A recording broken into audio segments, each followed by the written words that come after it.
Lutfi. Di video kali ini saya mau sedikit sharing nih Mams tentang pengalaman saya melahirkan anak kedua dengan proses sesar. Anak saya itu lahir bisa dikatakan prematur nih Mams, karena lahirnya belum cukup bulan. Usia kehamilannya saat itu 36 minggu 6 hari, pada kurang sehari ya Mams ya untuk bisa dikatakan cukup bulan. Cuma atas kehendak Allah ternyata harus dilahirkan secara lebih awal. Tapi kalau dilihat dari berat badan, anak saya bisa dibilang cukup. Itu beratnya 2,6 dan panjangnya itu 48 cm.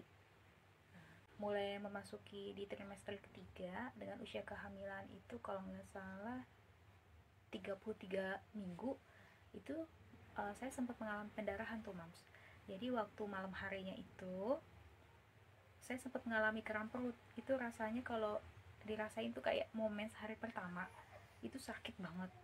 Akhirnya saya bawa tidur aja tuh Mams.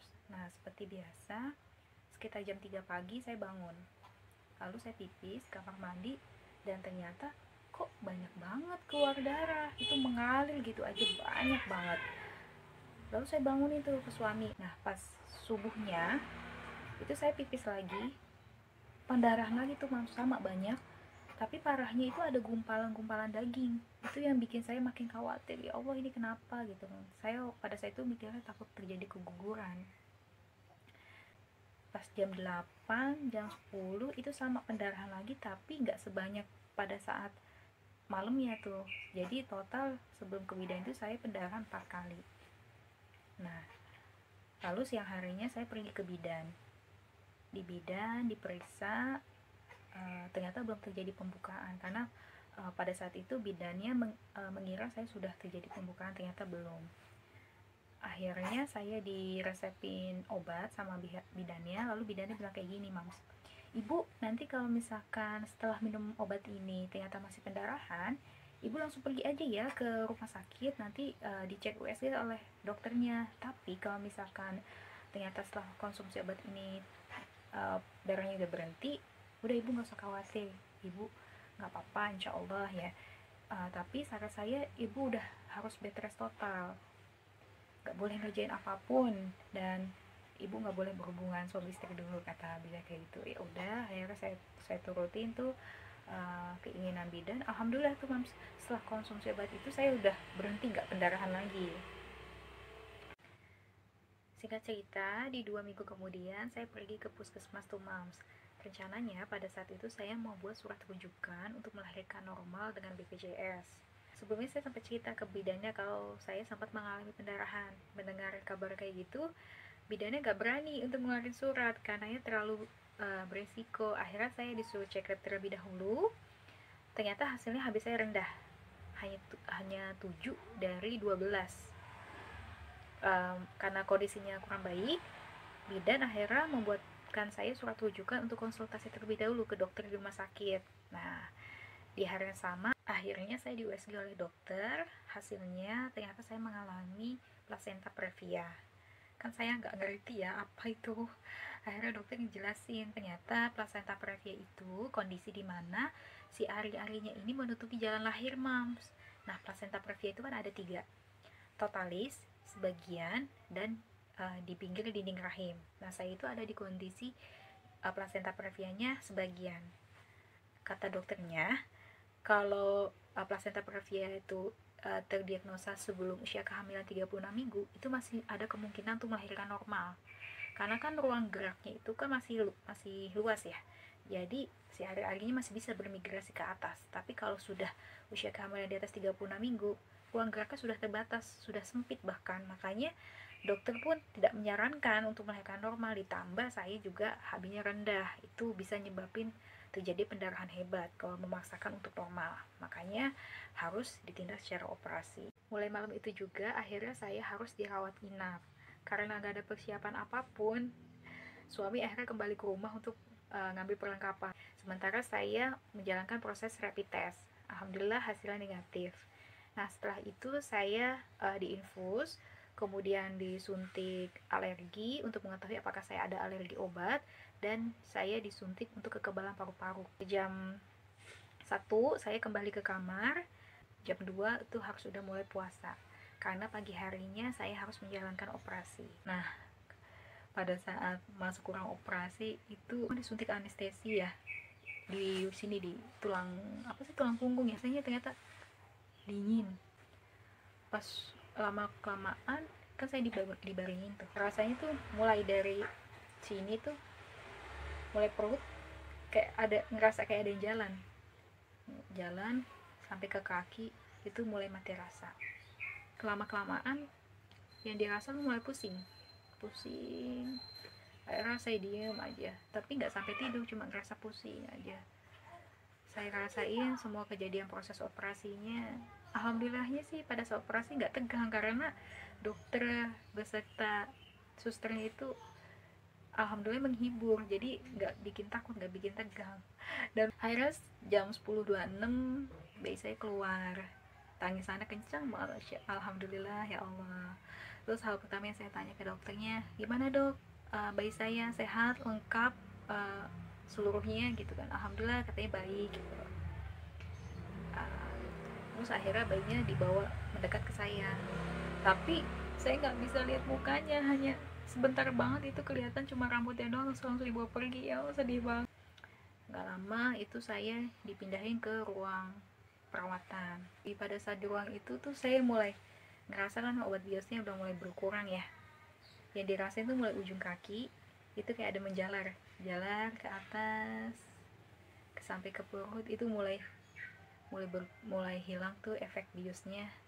Dan saya coba tuh pelan-pelan gerakin kaki, pertama awalnya gerakin jari-jari itu bisa, tapi badan belum bisa karena bekas jahitannya masih sakit ya, jadi belum bisa tuh bergerak. Baru kaki aja yang saya bisa lakuin saat itu. 2:30 sore saya dipindahkan ke kamar. Nah tapi ternyata saya belum bisa ketemu bayi saya. Nah akhirnya suami cerita, katanya 15 menit setelah dilahirkan bayi saya sempat mengalami biru. Nah sedih banget ya saat itu. Saya tanya kenapa kok bisa sampai biru. Terus akhirnya suami saya cerita, jadi bayi saya itu kekurangan oksigen, dan di dalam tubuhnya itu juga ada cairan kotor yang seharusnya cairannya itu kan masuk ke paru-paru tuh mas, untuk justru malah menyebar ke seluruh tubuh. Jadi dua hal itu yang nyebabin bayi saya berwarna biru dan harus dipindah. Bayi saya di ruang perina, saya di kamar ya. Di sore hari masih di hari yang sama saya tuh belajar miring ke kanan, miring ke kiri. Ya Allah, itu ternyata untuk belajar miring aja itu rasanya sakit ya. Malamnya suster untuk meminta saya untuk belajar duduk, tapi belum duduk tegak kayak gini. Jadi kan kasur itu kan bisa di posisi miring ya mams ya, jadi duduknya belajar dari tempat tidur aja, dikatasin sedikit gitu, jadi masih posisinya masih miring dari kasur. Nah, alhamdulillah malam itu udah mulai bisa. Nah di hari kedua ya, masih tahap belajar, bangku yang dekat tempat tidur saya disuruh duduk di situ. Ibu sekarang coba duduk di situ ya. Itu pada posisi bangkunya dari tempat itu jaraknya cuma 2 lantai. Ternyata nggak gampang juga. Akhirnya dari duduk saya mulai nurunin kaki, terus mulai berdiri. Nah pas mulai berdiri saya baru 1 langkah, tiba-tiba tuh pusing. Saya bilang, aduh sus, pusing. Saya nggak kuat, saya bilang kayak gitu. Akhirnya sama susternya didudukin lagi. Kata susternya, ibu mau lanjut, mau belajar lagi apa mau istirahat?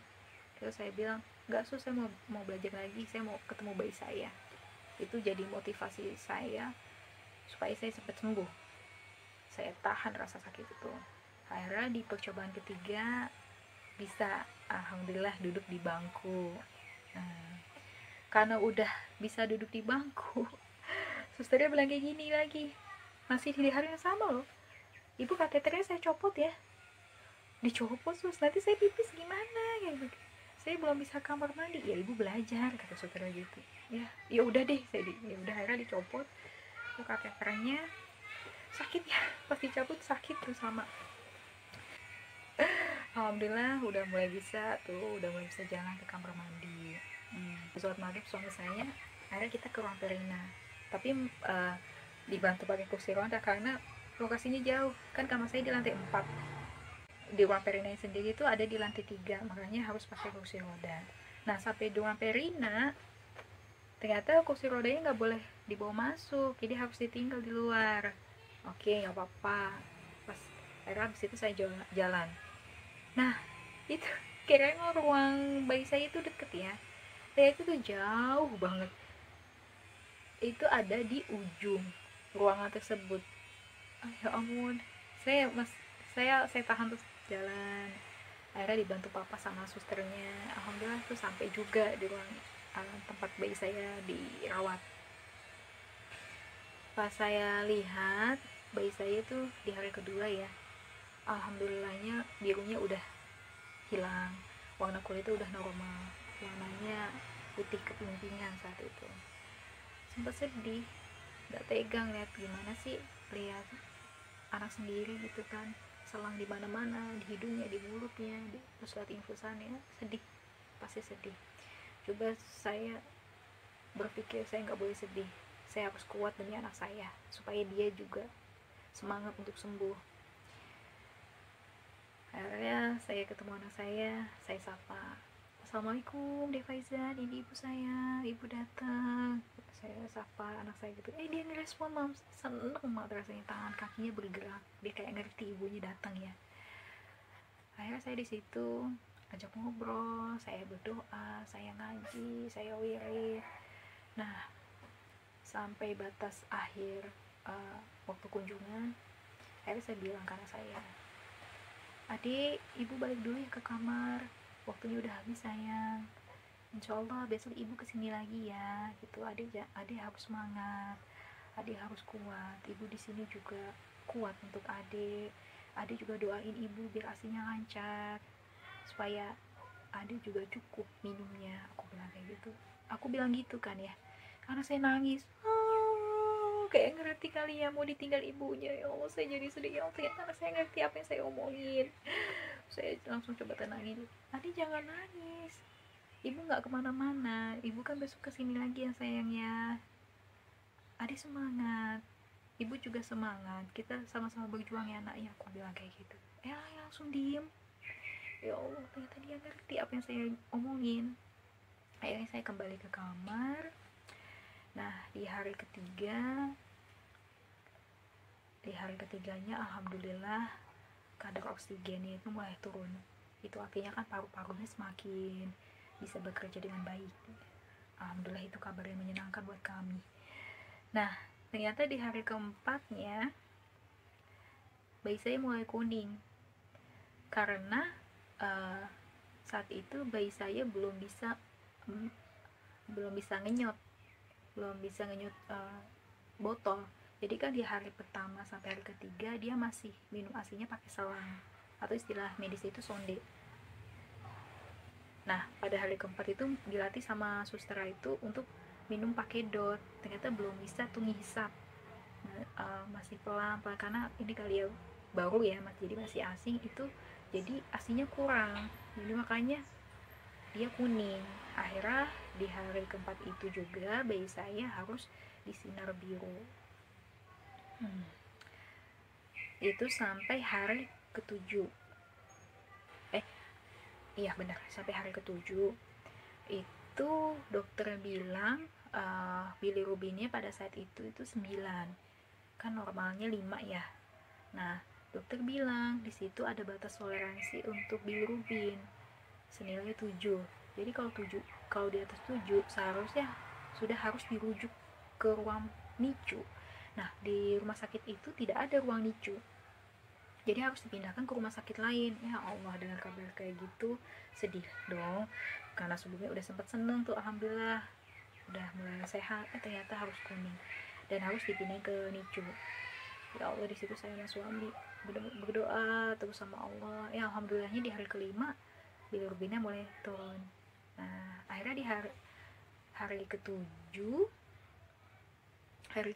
oh iya, saya itu pulang di hari keempat.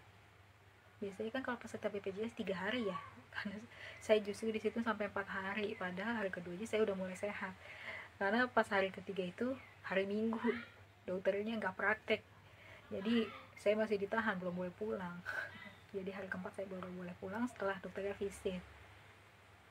Nah, setiap harinya saya harus mompa ASI dan harus setor ke rumah sakit, karena kan kalau bayi yang dirawat di rumah Perina kan harus membutuhkan ASI yang lebih banyak. Jadi setiap hari suami mengantarkan ASI ke rumah sakit. Nah, pas di hari ke-7 itu rumah Perina telepon sore harinya, ibu bisa nggak datang ke sini, coba kita mau belajar nyusuin langsung nih ke ibunya. Oh, dengan kabar kayak gitu senang banget. Akhirnya malam harinya saya dan suami langsung pergi ke rumah sakit. Nah, itu pertama kalinya saya bisa gendong anak saya setelah 7 hari. Alhamdulillah, saya senang banget. Nah, pertama pas mau belajar nyusuin itu enggak, anak saya itu sempat bingung puting, karena kan sebelumnya udah terbiasa pakai dot. Nah, dotnya itu kan panjang ya dotnya ya. Pas ditempelin ke payudara puting saya itu pendek. Jadi dia sempat nggak mau, bingung kan. Akhirnya sama susternya dicoba digini-gini nih pipinya, digini-gini terus ASI saya yang sempet keluar itu dijijilin ke mulut, terus dilatih di deket-deketin putingnya ke mulutnya. Lama-lama alhamdulillah mau juga akhirnya. Nah, akhirnya sejam tuh saya proses menyusui langsung ke bayi saya. Nah, setelah itu diperiksa lagi sama susternya dan dokter anaknya. Alhamdulillah katanya bayi saya udah sehat. Nah, malam itu juga boleh pulang. Alhamdulillah.